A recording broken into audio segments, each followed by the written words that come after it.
was it? What do you mean?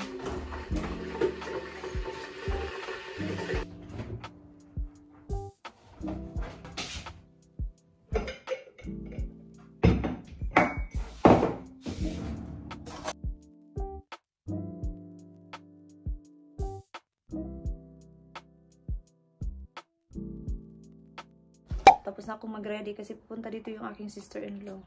Kahapon pa siya dito actually. Tapos si Kira doon siya natulog sa aking mother-in-law kasi doon natulog yung aking sister-in-law. So, mag-ready lang ako kasi pupunta siya dito. Pero hindi ako mag-vlog. I-try ko lang. Look at my hair! So, we're on the way to like go swimming. Like, I'm not going swimming but only David, Kira, and my sister-in-law. Look at my hair! Lapit lang naman to dito, mga ano lang, 3 minutes drive. Nandun lang yung aking sister-in-law na sa unahan lang siya. So it's now 10:45 in the morning.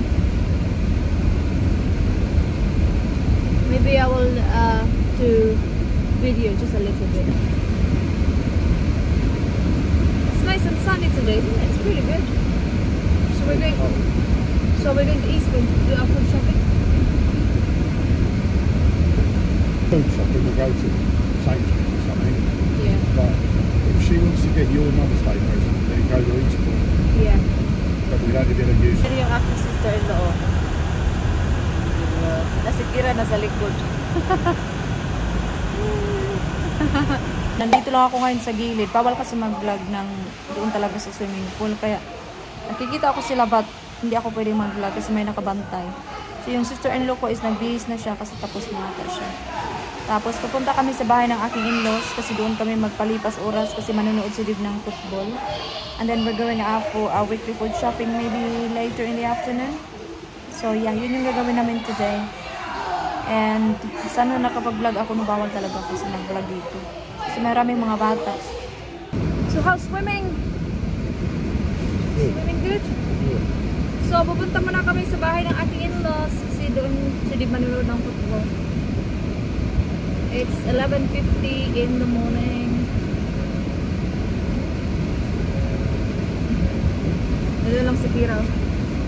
Doon siya sa kanyang auntie.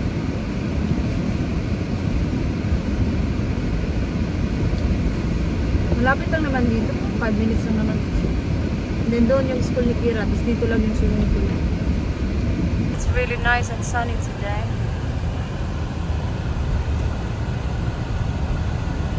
We're at Sainsbury's. There's one of them, which is good later. Yeah.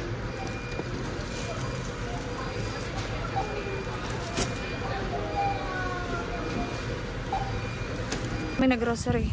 Uwi na kami. Para i-put away yung mga... Kunti lang naman yung binili namin.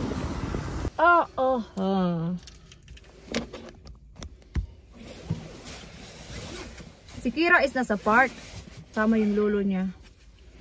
Is it good? Nauhaw ako. I'm thirsty. I'm really thirsty.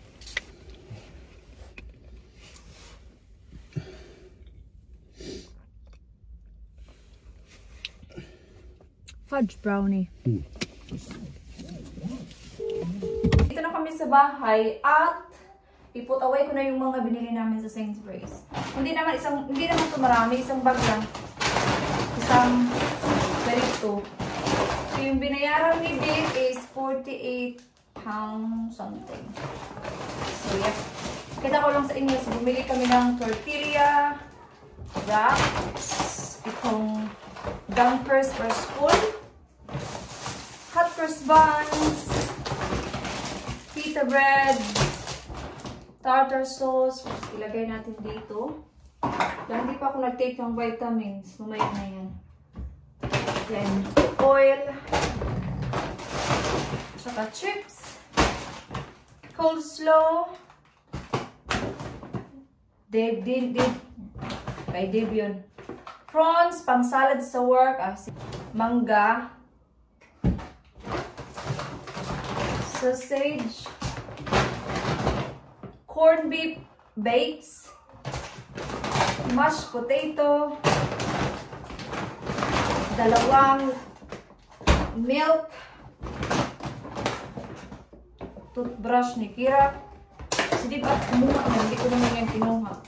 At saka itong sweet potato na mash. Then, kumuha din si Dave ng tuna para sa salad.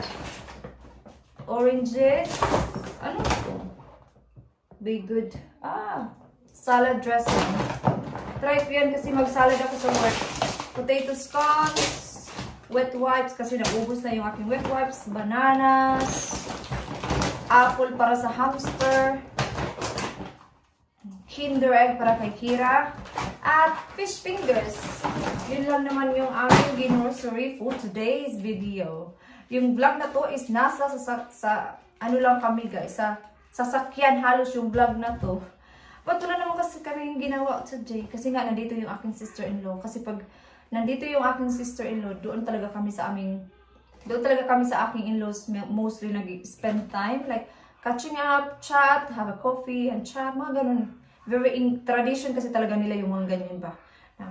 Coffee, talking, mga ganun. So yan, put away ko muna itong mga pinili namin, no? At saka magkape ako at hot cross bun. Si Dave, hinatid niya yung dad niya kasi while nag-grocery kasi kami, yung nagbantay kay Kira, yung aking father-in-law, pumunta sila sa park. So ngayon, hinatid niya ulit sa kanila. Kasi hindi siya nagdala ng sasakyan niya ba, yung father-in-law ko. Para ihatid na lang siya ni Dave. So anyway, mag-put away na ako guys. Maganda yung panahon today as in. Ang sunny, pero malamig. Hindi ko alam kung ano nang nilutuin ko for dinner. Meron naman kaming dinner, but you know yung pag-iisip talaga pa ng dinner is the hard part. Yung mag-isip ka ng dinner all the time, every single day.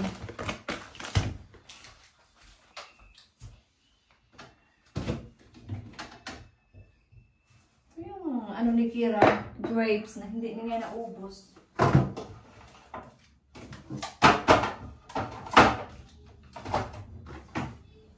It's the hardest. Si Kira kanta-kanta ng ani. Nandun siya sa sala, si Kira nasa sala. Naglaro-laro siya. Ayaw niya kasi talagang magpa-video. Kaya hindi niyo siya halos nakikita sa video. Kasi ayaw niya guys magpa-video. Very ano siya guys. Sim siya ng daddy niya. Ayaw niya masyadong na-i-expose sa video.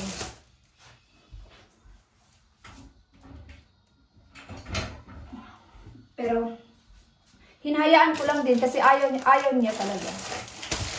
Pag nakikita niyo siya sa video, that means gusto niya. Pag wala siya sa video, that means ayaw niya.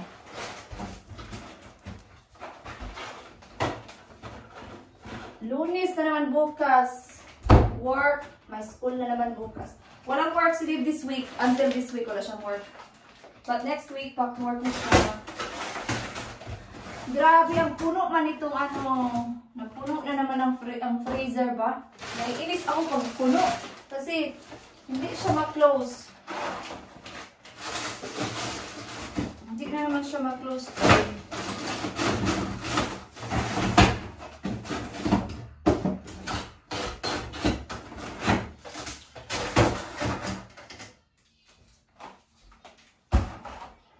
Nainis talaga ako kasi kahapon dapat mag-up yung vlog ko na nag-up ngayon. Pero naka-copyright. So, inedit ko na naman siya. Pinalitan ko yung kanyang background music. Naka-copyright na naman. So, dapat kanina pa yun, mga 5 PM ng hapon sa Pinas time. Kasi diba yun yung usual na time ko na nag-upload ako ng vlog. Naka-copyright na naman siya. Naiinis talaga ako. So, pinalitan ko na naman siya ng music na yun talaga music na ginagamit ko talaga. Yun, hindi na siya na-copyright. Kaya, na-upload yung video ko mga 6:30 na ng hapon Pinas time. Which is late na siya than my usual time na nag-upload ako ng video. But, ano ba guys yung gusto nyong oras ng pag-upload ko ng video? Is it hapon like 5 PM or later like 6:30 or 7? So yeah, so hindi ko alam, basta kaya na late yung upload kanina. But anyway, na-upload naman na siya, so wala nang copyright, so okay na tayo doon. Anong oras na ba? It is now 4:45, so magluluto na ako ng dinner. And may rice kasi ako kahapon, so yun na naman yung kakainin ko. Ang ganda ng ano, yung araw kasi dito sa may kusina banda. Siguro maganda yung sunset today. Baka pupunta kami mamaya sa seafront, mag-ano kami ng sunset. So, tingnan niyo yung aking rice, marami. So, magluluto ako ng manok, chicken liver. Ito siya, oh. So, adobuhin ko siya. And then, si David at saka si Kira is mag-English food. Lutuin ko sa kanila is something na may mashed potato. And saka veg. Yun yung gagawin ko sa kanila. Grabe, ang araw na to, feeling ko talaga. Wala kaming masyadong ginawa, but I feel like it's been a long day. Kasi nga, di ba, pag nandito kasi yung sister-in-law ko talaga, guys, marami kaming ginagawa ba? And hindi naman, ayaw ko naman mag-vlog. And next, this coming weekend, papunta na naman siya dito kasi di ba Mother's Day. So, papunta na siya dito ng Saturday afternoon. Tapos, aalis kami kasi matatapos ako ng work ng 3 PM sa Saturday. So, mga 3:30 ata kami aalis. And then, the next day, Sunday is Mother's Day. So, dito kami sa bahay Mother's Day. So, kami yung magluluto ng roast dinner maybe. And yeah, so, kasi lagi na lang doon sa aking in-laws. So, dito naman, no, para maiba. And to be fair din na, at least pa. Fair din na kami minsan, sila minsan. Ganun, kasi, hindi din pwede na, sila na lang lagi, no. Gamitin kong veg. So, mayroon ako ditong green beans at saka broccoli nga na long stem. Gustong sumama sa vlog. Can you please do the cutleries on the table, please? Okay. You're cold. Come and show your outfit to Annie. Annie.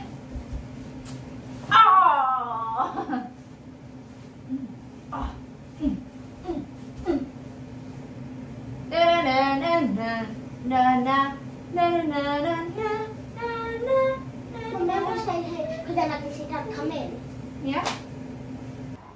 Ito yung dinner ni Kira. Mashed potato, broccoli, at saka sausage. So, yan. Yung dinner niya.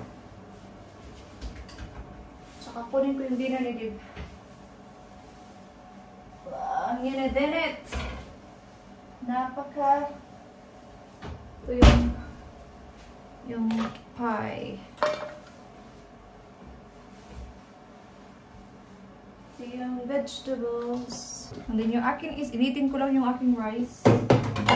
Malapit na maluto yung aking adobong atay. Tapos, maya-maya, pag may sunset na, pupunta kami sa, sa baybay, sa seafront. Para manood kami ng sunset. Sabi ni Kira, picturean niyo daw kami. Gusto kaming kumain. Busog ang person.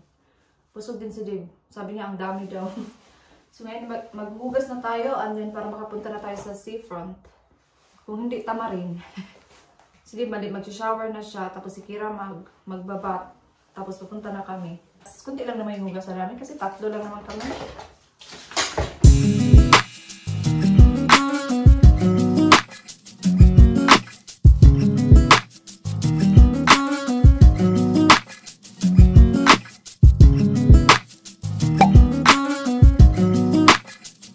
Ngayon sa seafront.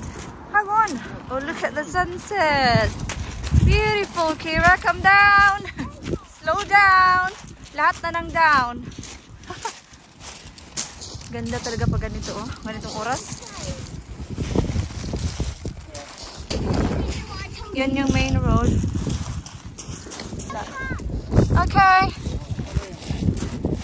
Doon si Kira, ah.